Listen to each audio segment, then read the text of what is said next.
여러분, 성도에게 있어서 가장 중요한 게 무엇일까요?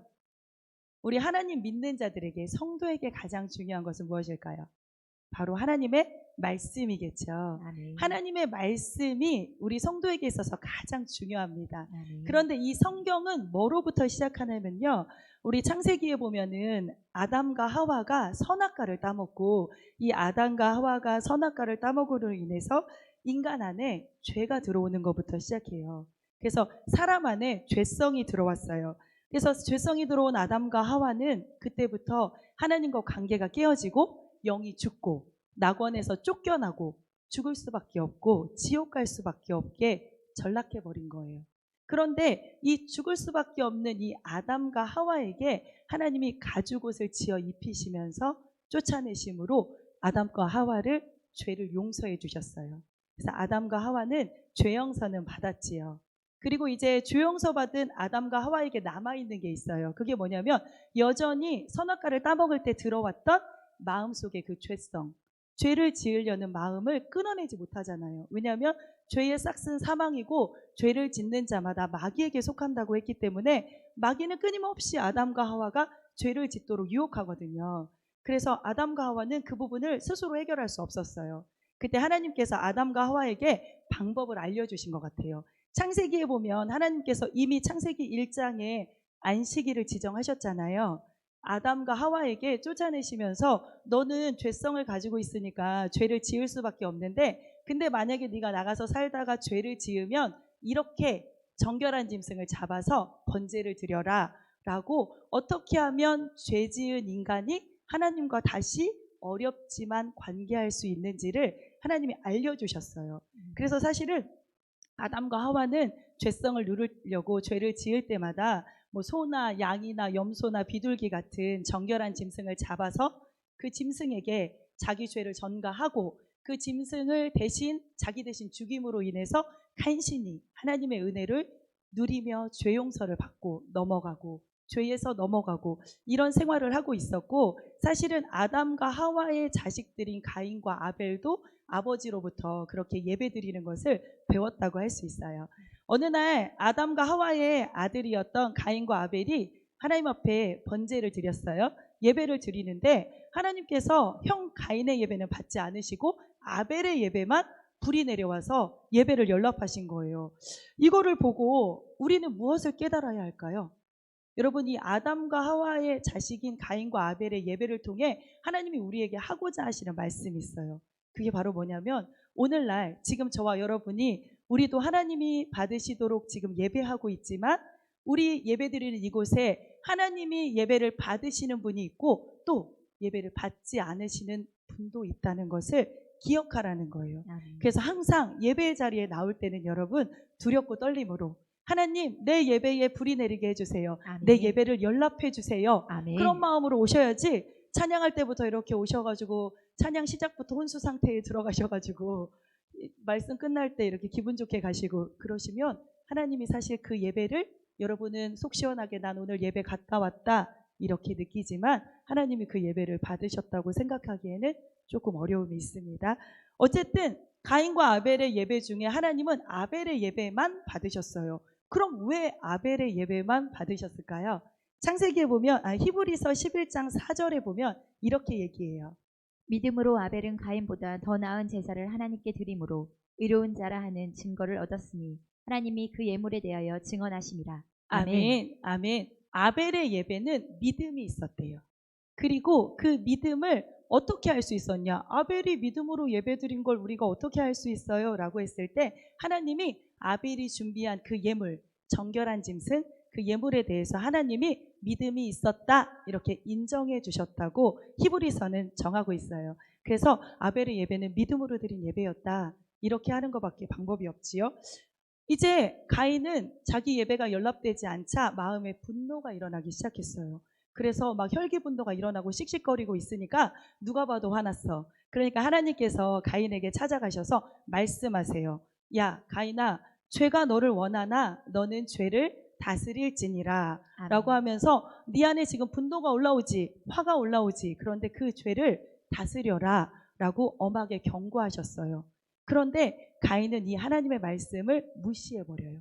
무시하고 하나님의 경고를 무시하고 아벨을 들로 불러서 들에 있을 때 돌로 쳐서 죽이게 되죠. 다스리지 못한 거예요. 그리고 나서 하나님께서 이 가인을 불러서 저주하세요. 뭐라고 저주하시냐면 네가 농사꾼일진데 밭을 갈아도 다시는 땅이 너에게 소산을 내어주지 않을 거야. 그러니까 너는 어디 정착할 생각하지 말고 떠돌아다니는 유리하는 자가 되라. 평생 떠돌이로 살아라. 라고 하나님께서 저주하세요. 그래서 가인은 그 저주를 받았어요. 그럼 여러분, 가인은 그 하나님의 말씀을 순종했을까요? 순종했을까요? 창세기 4장 16절에 보면은요. 가인이 여호와 앞에 떠나서 에덴 동쪽 놋 땅에 거주하더니 가인이 성을 쌓고 그의 아들의 이름을 성을 에녹이라 하니라. 아멘. 가인이 여호와 앞을 떠났어요. 하나님은 유리하는 자가 되라라고 말씀하셨는데 가인은 버젓이 놋 땅에 거주하였어요. 여러분, 거주했다는 것은 정착했다는 뜻이거든요. 그런데 한 단계 더 나아가서 거주할 뿐 아니라 성을 쌓았대요. 이것은 완전히 눌러앉겠다 이거죠. 가인의 아들 이름이 에녹이에요. 오늘 주인공 에녹이 아니라 동명이인이에요. 다른 애인데 에녹이고요. 이 에녹의 아들 이름은 이라시거든요. 근데 이 이라시라는 말은 히브리어 이르에서 왔는데 이 이르라는 뜻은 도시남자 이런 뜻이에요. 이것은 바로 뭐냐면 가인이 여호와 앞을 떠나서 하나님의 말씀을 무시하고 하나님의 경고를 어기고 하나님의 말씀에 순종하지 않고 가인이 성을 쌓고 도시를 건설해서 그곳에서 도시국가를 시작했다라고 보시면 맞아요. 여러분, 우리가 하나님한테 그러잖아요. 하나님 말씀하시면 제가 행하겠습니다. 하나님 제게 들려주시면 제가 순종하겠습니다. 라고 우리는 하나님께 기도하잖아요. 근데 여러분 사실은요. 죄성을 가진 인간은 하나님이 들려주셔도 순종하기 어려워요. 그래서 여러분 하나님 들려주시면 순종할게요. 그런 사람은 사실은 들려줘도 순종 못하는 사람이에요. 하나님 보이지 않아도 들리지 않아도 무조건 믿음으로 따르겠습니다. 순종하겠습니다. 아멘. 그런 결단이 있기를 바랍니다. 할렐루야. 아멘. 아멘. 아멘. 아멘. 그래서요 이제 가인은 어떤 사람이 됐냐면요. 가인의 후예다. 그러면 마귀에게 속한 자들. 마귀에게 속한 자들. 가인이다. 그러면 가인처럼 하나님을 떠난 자들. 이렇게 말씀을 저버리고 급속도로 타락한 자들 이런 수식어를 갖게 돼요. 그래서 성경에 보면 창세기 4장부터 시작해가지고 가인의 후예들은 정말 타락한 마귀에게 속한 죄악된 모습들을 그대로 보여주고 있다라고 생각하시면 됩니다. 자, 그러면 반대로 하나님의 자녀들이 있었잖아요. 믿는 자들. 아까 예배에 성공했던 아벨의 후예들. 하나님이 아벨이 죽었잖아요. 그러니까 아벨이 죽은 다음에 아벨을 대신해서 아담과 하와에게 셋이라는 아들을 주셨어요. 이 셋은요, 이름의 뜻이 대신에 이런 뜻이에요. 대신에라는 뜻인데 영어로 하면 뭐 스페어 타이어 이 정도로 죽은 아벨 대신해 주신 아들이다. 대타다. 뭐 이런 뜻이에요. 그래서 하나님이 이 셋에게 대신해라는 이름을 붙여주시고 아담과 하와에게 아들을 주셔서 셋을 통해서 이제 하나님의 자녀들, 믿는 자들의 계보가 시작돼요. 그럼 여러분, 믿는 자들에게는 죄성이 없나요?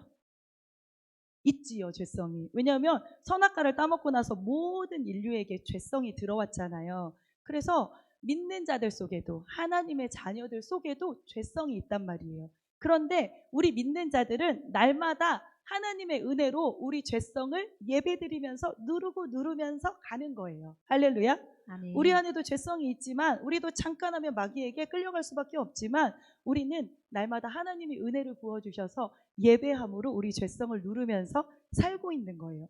그래서 셋은 이렇게 누르면서 살고 있는데 셋이 어느 날 딱 바라봤더니 저쪽에서 아까 봤던 그 가인의 후예들 있잖아요. 가인의 자손들이 급속도로 굉장히 타락하는 모습을 지켜보게 된 거예요. 셋이 본 거예요. 하나님을 떠난 자들이 얼마나 타락하는지, 얼마나 비참하게 살고 있는지, 얼마나 하나님을 화나게 하시는 삶을 살고 있는지 셋이 본 거예요. 그래가지고 이 셋이 딱 보니까 하나님을 떠난 자들이 벌써부터 살인을 시작해요. 그리고 아내를 여러 명을 취해요. 그리고 악기를 만들어서 딴따라 니나노하기 시작하고 무기를 만들어서 전쟁을 하고 도시를 지키기 위해서 싸우고 죽이고 막 이런 멸망된 행동을 하는 것을 지켜보고 셋은 우리가 망할 수밖에 없구나. 우리 죄성 때문에 우리가 죽을 수밖에 없겠구나 라는 것을 깨달아요.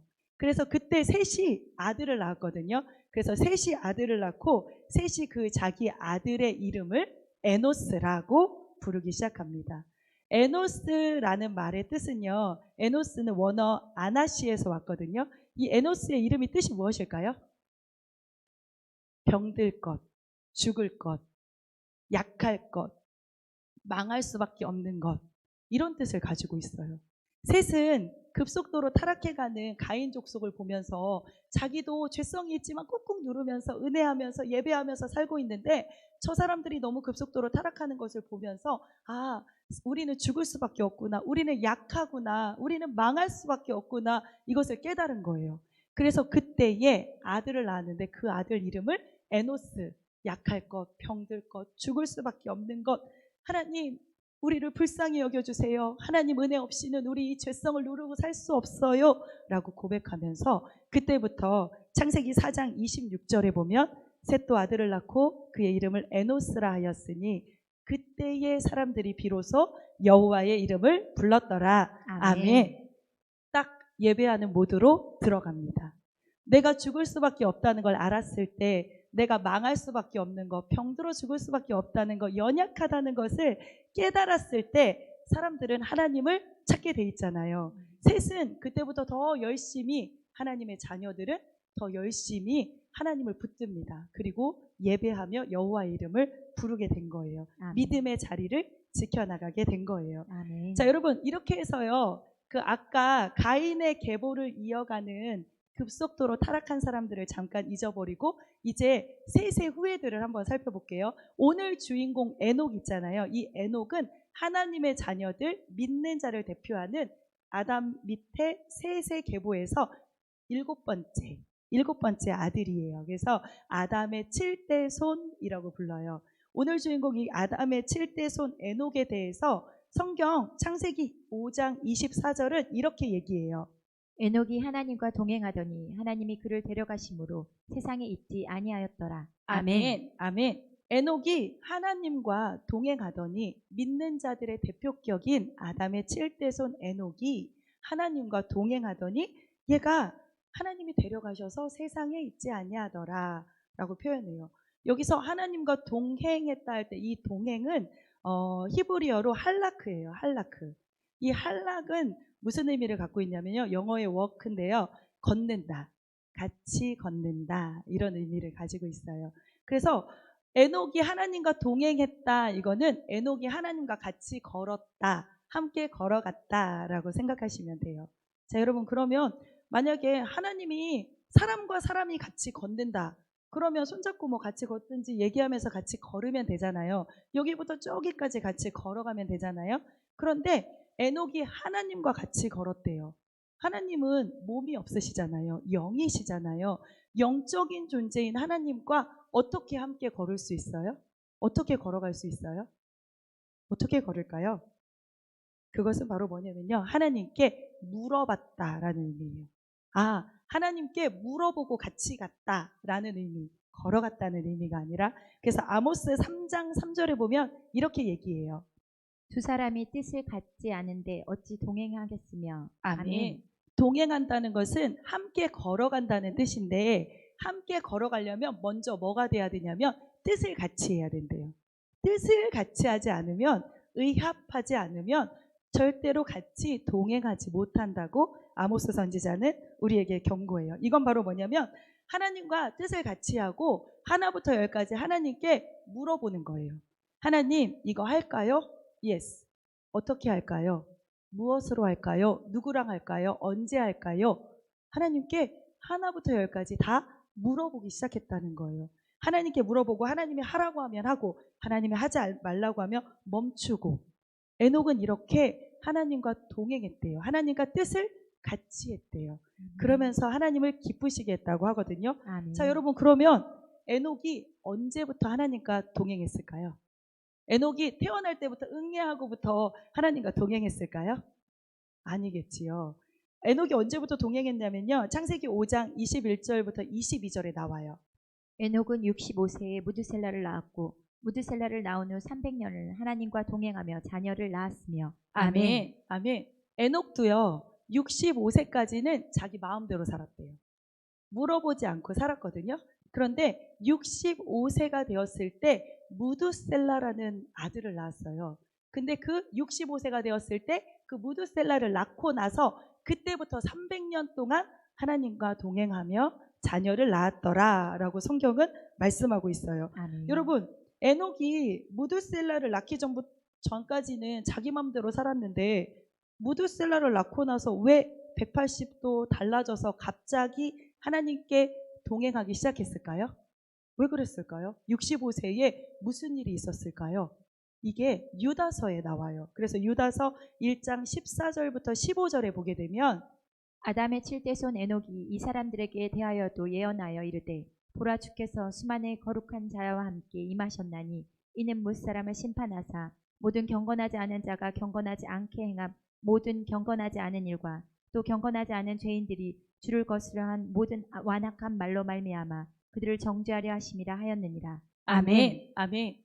유다서 1장에 보면은요. 이때 65세의 에녹이 뭐를 본 거예요? 환상을 본 거예요. 환상을 봤는데 어떤 환상을 봤냐면요. 아담의 7대손 에녹이 봤는데 뭘 봤냐? 주께서 수많은 거룩한 자들과 천사들이거든요. 천군 천사들과 함께 임하셨어. 사람들에게 오셔서 심판하시는 거예요. 근데 뭘 심판하냐면 경건하지 못한 사람들, 그 사람들이 행한 일과 경건하지 못한 사람들이 한 완악한 말, 그들에 대해서 정죄하려고 심판주로 오시는 모습을 에녹이 본 거예요. 65세에. 그래서 이 환상을 딱 보고 나니까 에녹이 깜짝 놀란 거예요. 그래서 에녹이 이 환상을 볼 때에 하나님께서 이 에녹에게 무두셀라라는 그 해의 아들을 주셨는데 이 무두셀라라는 아들을 주시면서 하나님께서 에녹에게 심판의 시기를 알려주기 위해서 무두셀라라는 이름을 알려주신 거예요. 야, 네가 아들을 낳으면 네 아들을 무두셀라라고 지어라 라고 하나님이 이름까지 정해주신 거예요. 그리고 65세의 환상을 보여주신 거죠. 그럼 여러분, 이 무두셀라의 이름의 뜻은 무엇일까요? 제가 이거 성경 공부할 때 한번 했었는데 무드셀라의 이름의 뜻은요. 무트 플러스 살라흐라는 뜻이에요. 그래서 무트는 죽는다. 살라흐는 보낸다. 그래서 무드셀라 합치면 그가 죽으면, 이 아이가 죽으면 내가 보낸다. 이런 뜻을 가지고 있어요. 이 아이가 죽으면 보낸다. 뭘 보내요? 심판을 보낸다. 이 아이가 죽으면 심판이 임한다. 이런 뜻이에요. 이 아이가 죽을 때 세상이 끝난다. 이렇게 하나님이 심판의 시기를 에녹에게 아들을 주시고 그 아들의 이름을 통해서 알려주셨고 또 에녹에게 65세의 환상 가운데 유다서 1장에 경건하지 못한 사람들을 하나님이 싹 쓸어버리시는 환상을 보여주신 거예요. 이것을 본 에녹은 어떻게 했을까요? 하나님한테 이 말씀을 환상을 보자마자 에녹은 바로 사람들한테 나가서 예언해요. 아까 유다서에 예언했다고 그랬잖아요. 나가서 얘기해요. 여러분, 이 아이가 죽으면 심판이 임합니다. 여러분, 이 아이가 죽으면 끝납니다. 라고 하면서 가서 막 예언하기 시작해요. 회개합시다. 돌아섭시다. 우리 하나님의 자녀지만 믿는 가정에서 태어나는 영광을 누렸지만 그동안 하나님과 동행하고 살지 못했잖아요. 그런데 이제라도 하나님과 동행합시다. 라고 막 얘기하면서 회개합시다. 하나님이 저에게 이것을 보여주셨는데 여러분 간과해서는 안 됩니다 하면서 무트셀라 무트셀라 무트셀라 이러면서 아들의 이름을 부르고 다닌 거예요. 이렇게 부르고 다녔는데 사람들은 사실은 많이 움직이지 않았겠죠. 경건한 몇몇 사람들 믿는 자들은 동행 모드로 같이 에녹과 함께 들어갔겠지만 다른 많은 사람들은 사실은 귀를 기울이지 않았어요. 어쨌든 자기는 사람들에게 예언하고 나서 사람들한테 가서 경고하고 나서 그때부터 철저하게 동행 모드로 예배 모드로 자기 자신을 바꾼 거예요. 그래서 하나님 어떻게 할까요? 하나님 나에게 알려주세요. 부족한 나에게 하나님 말씀하세요. 하나님 말씀하신 대로만 제가 움직이겠습니다. 라고 하면서 하나님과 동행하고 날마다 회개의 삶을 살기 시작했다고 합니다. 자, 여러분 실제로 무드셀라가 죽던 그 해에 심판이 임해요. 심판이라고 하면 여기서 노아의 홍수 심판이거든요. 노아의 홍수 심판이 임해서 지구 전체가 물로 덮이는, 뻘로 변하는, 하나님이 창조하신 본래의 모습을 다 잃어버리게 되는, 하나님이 만드셨던 그 아름다운 세상을 정말 형체도 없이 진흙벌로 만들어버리는 아주 큰 홍수 심판 사건이 사실은 곧 있으면 무드셀라가 죽는 해에 일어나게 된다는 거예요. 자, 실제로 무드셀라가 죽던 해에 홍수가 일어나는데요. 에녹이 낳은 무드셀라가 187세에 자기 아들 라멕을 낳아요. 성경에 보니까. 그리고 그 무드셀라의 아들 라멕이 182세에 노아를 낳아요. 그리고 노아가 600세 되던 해에 홍수 심판이 임하거든요.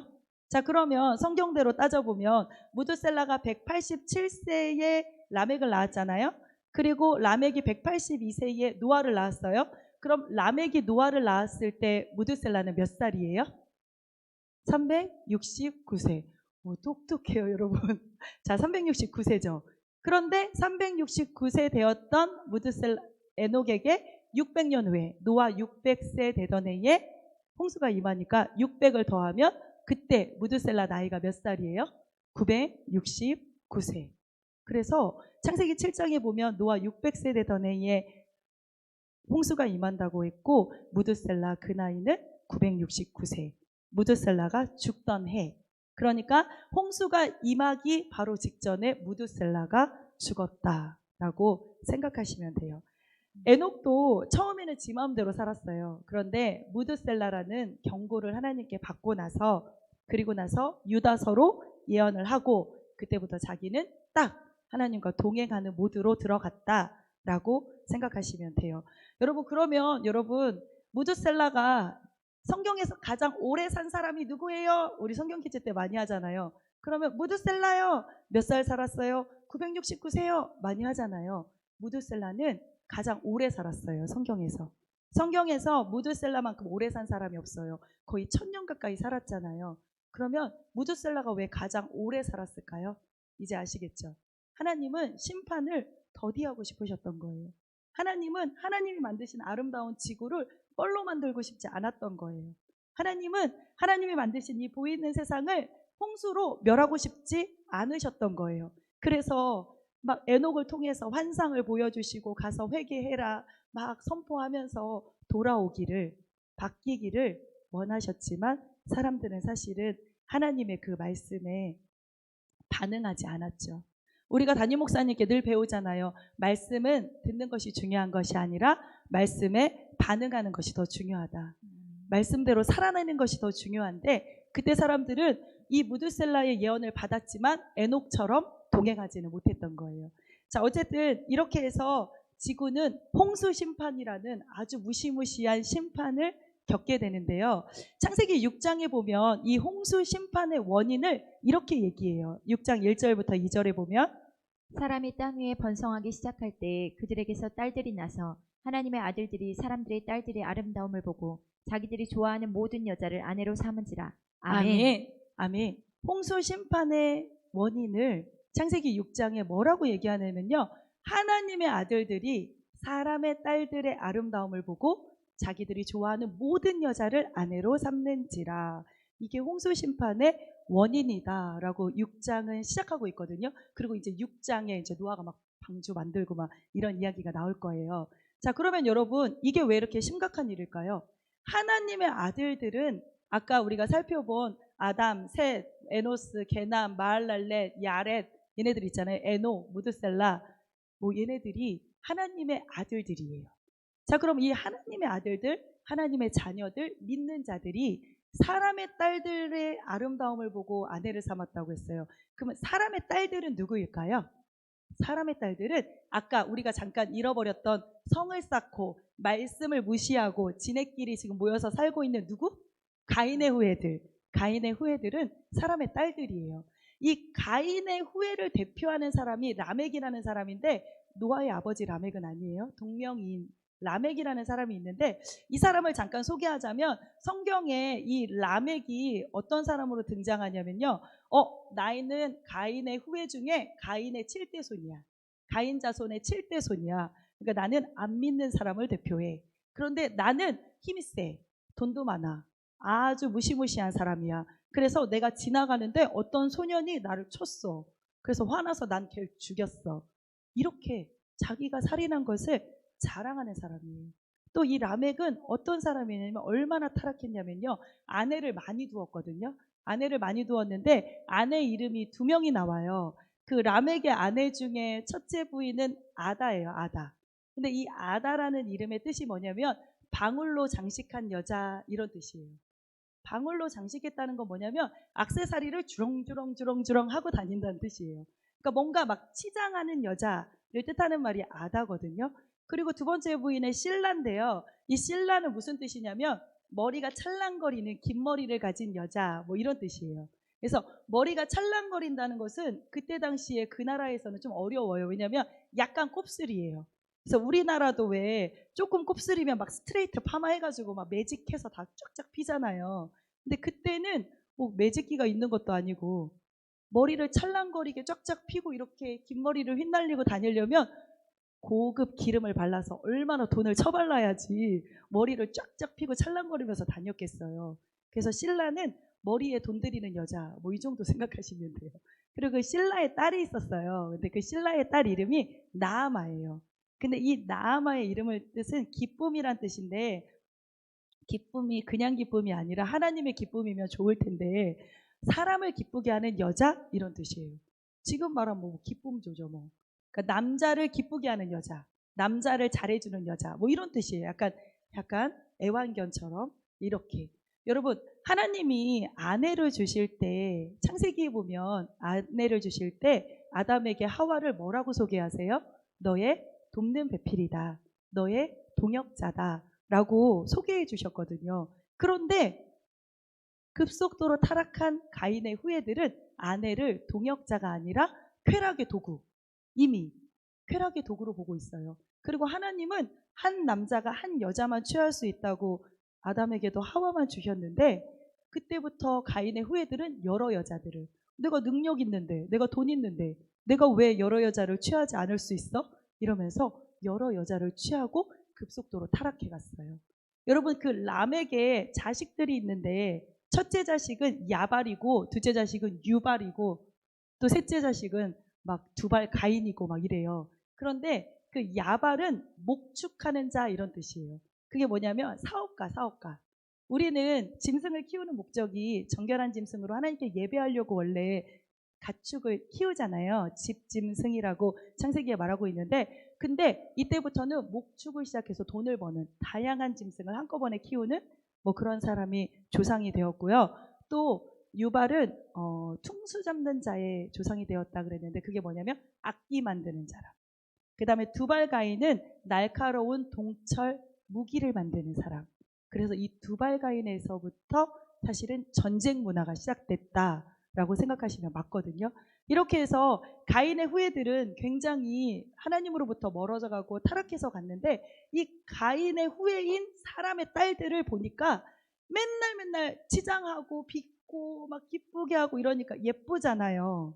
그런데 하나님의 아들들이 볼 때 믿는 자매들을 이렇게 보면 믿는 자매들은 하나같이 성격이 좋고 아멘 온유하고 아멘 신실하고 풍채가 좋고 꾸미지 않고 수수하고 이러잖아요. 그래도 하나님의 명령에 따라 믿는 자들에게서 신실한 자매들에게서 배우자를 찾으면 좋았을 것을 얘네들이 어느 날 바라보니까 예쁜 여자들이 눈에 보이고 그러니까 이 하나님의 아들들이 사람의 딸들과 자기들이 좋아하는 만큼 모든 여자를 아내로 삼기 시작해요. 그래서 급속도로 하나님의 자녀들조차도 믿는 자들조차도 하나님 보시기에 타락했다라고 성경은 홍수의 원인을 증거하고 있어요. 여러분 이 하나님의 아들들이 사람의 딸들과 아내를 삼고 결혼을 했을 때 가장 큰 나쁜 점은 뭘까요? 가장 큰 나쁜 점은 뭐냐면요. 여러분 예배가 끊어지죠.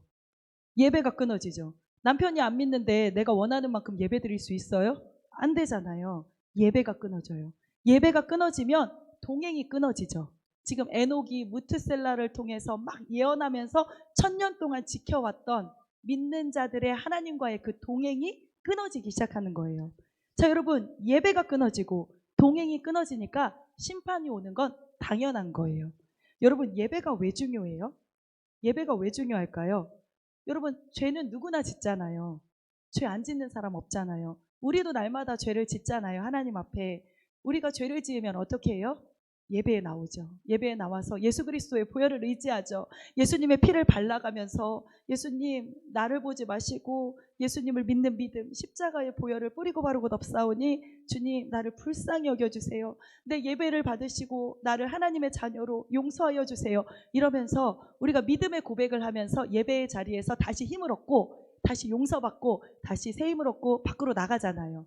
그런데 이 예배가 끊어지니까 그게 안 되는 거예요. 그때 당시에도 예배가 있을 때에는 죄를 지어요. 그러면 내 죄를 대신할 정결한 짐승 한 마리 끌어다가 걔한테 안수해서 내 죄를 짐승에게 다 전가하고 나는 하나님 앞에 기도하고 그리고 나서 그 짐승을 찔러 죽여서 그 짐승이 내 죄를 대신해서 나를 대신해서 죽음으로 죄 용서를 받았단 말이에요.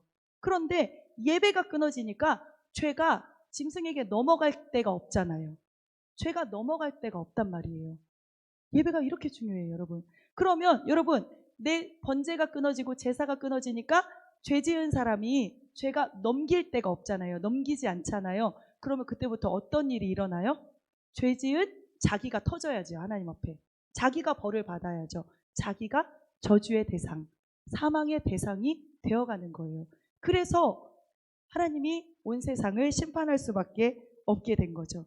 여러분, 예배 시간에요. 여러분, 날마다 예수님의 보혈을 의지하고 나오셔서 하나님, 예배가 얼마나 중요한지 내가 알았습니다. 아멘. 오늘 예배 가운데 하늘의 불로 응답하여 주시옵소서. 아멘. 오늘 예배 가운데 예수의 보혈을 뿌리면서 나왔사오니 부족한 나를 보지 마시고 예수님을 생각해서 십자가에서 나를 살리시기 위해서 대신 내 죄를 다 짊어지신 그 아들을 생각해서 나를 불쌍히 여겨 주시옵소서. 아멘. 아멘. 날마다 이렇게 고백하는 게 예배예요. 그래서 우리에게 예배는 생명이에요. 아멘. 예배가 없이는 우리 죄를 넘길 곳이 없어요. 아멘. 예수님의 십자가가 없으면 우리 죄를 받아줄 사람이 없어요, 여러분. 아멘. 아멘. 자, 이렇게 해서 예배가 끊어지고 동행이 끊어지니까 사람들에게는 큰 저주가 임했어요. 근데 그 저주가 뭐냐면요, 여러분.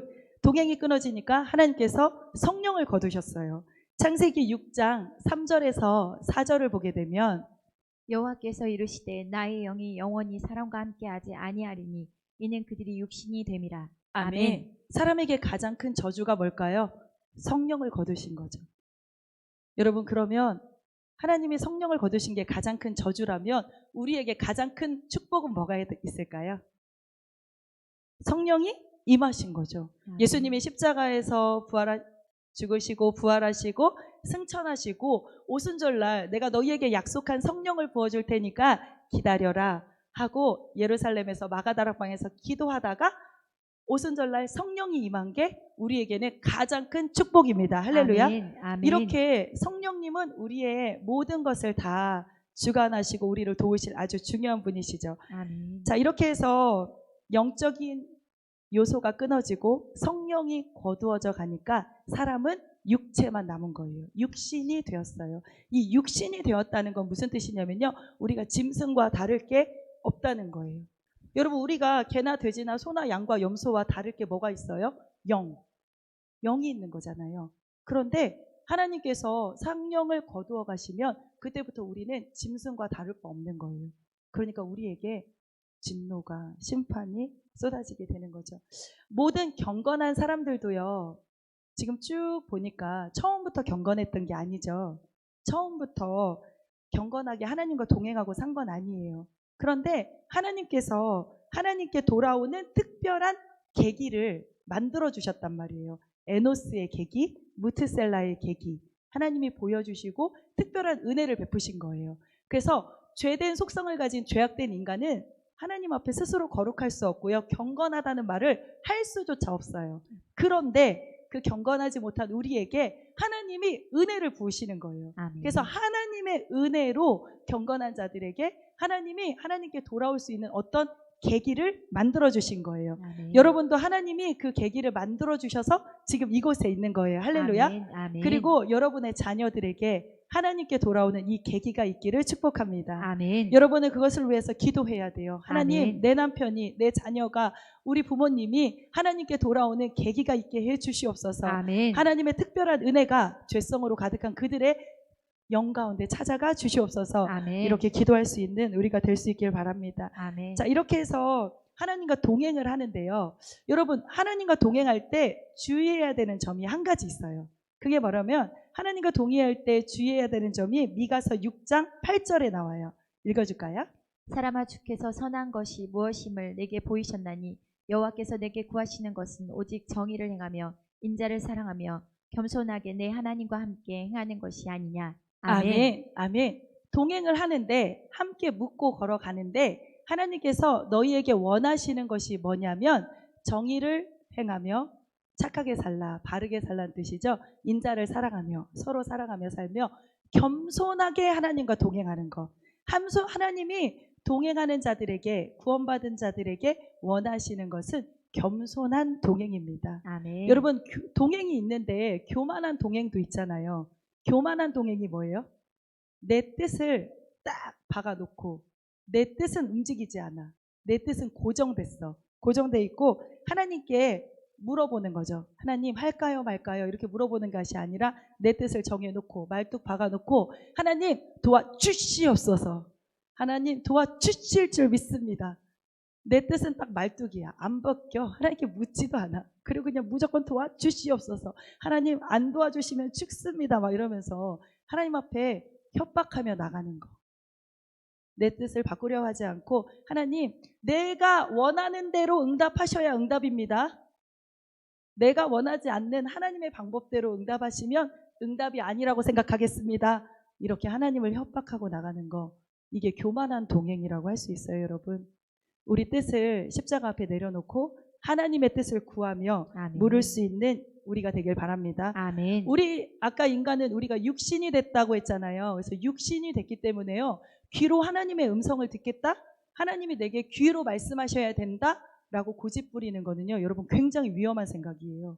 여러분, 하나님은 오늘도 여러분에게 말씀하십니다. 할렐루야. 아멘.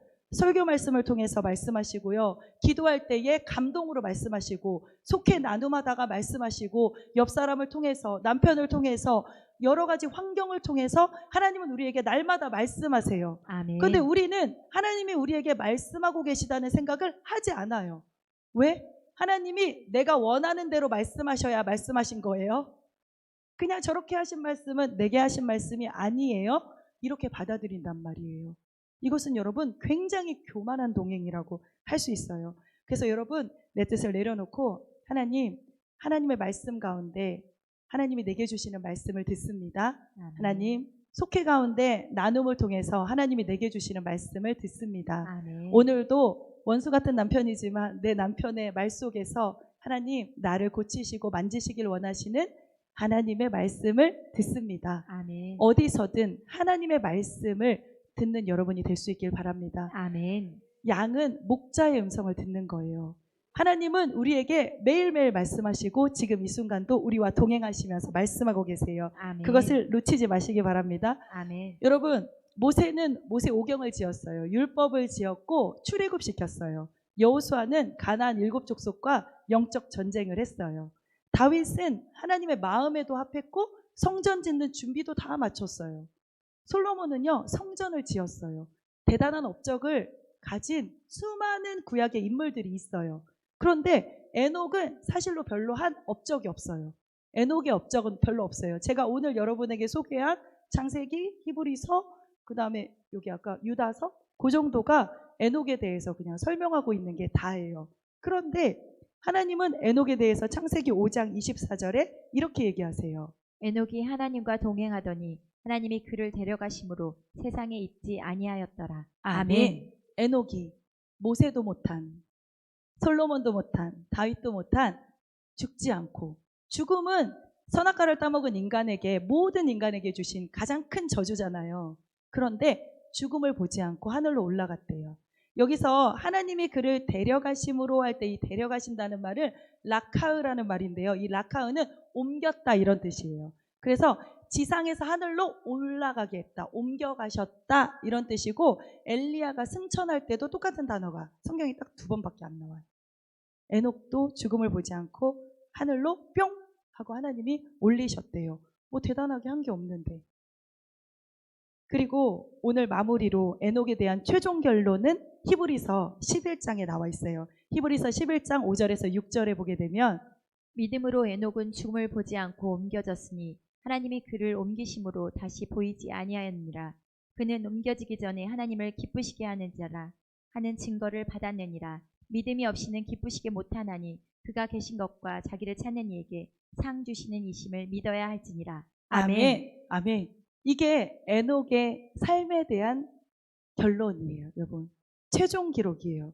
여러분, 에녹은 죽음을 보지 않고 하늘로 옮겨졌으니 왜? 하나님을 기쁘시게 해서. 아멘. 그러면 에녹이 뭐로 하나님을 기쁘시게 했어요? 믿음으로. 에녹의 믿음이 하나님을 기쁘시게 했어요. 아멘. 여러분, 이 히브리서 11장 6절 말씀 요절로 많이 외우시잖아요. 믿음이 없이는 기쁘시게 못하나니 많이 외우잖아요.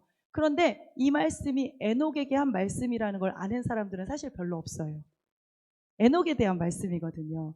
그런데 에녹의 믿음이 하나님을 기쁘시게 해서 이 믿음 때문에 죽음을 보지 않고 저주당하지 않고 하늘로 발로 올라갔는데, 그 믿음이 뭐냐라고 했을 때 6절에 에녹이 믿음은 하나님이 계신 것과, 할렐루야, 아멘. 하나님이 살아계신 것과, 아멘. 하나님이 지금 저와 여러분과 함께 하시는 것과, 아멘. 이것을 믿는 믿음이 에녹에게 있었다는 거예요. 아멘. 여러분, 지금 이 공간에 성령께서 함께 하심을 믿습니까? 아멘. 여러분의 삶 가운데 하나님이 함께 하심을 믿습니까? 아멘. 그럼 우리 이렇게 살면 안 되잖아요.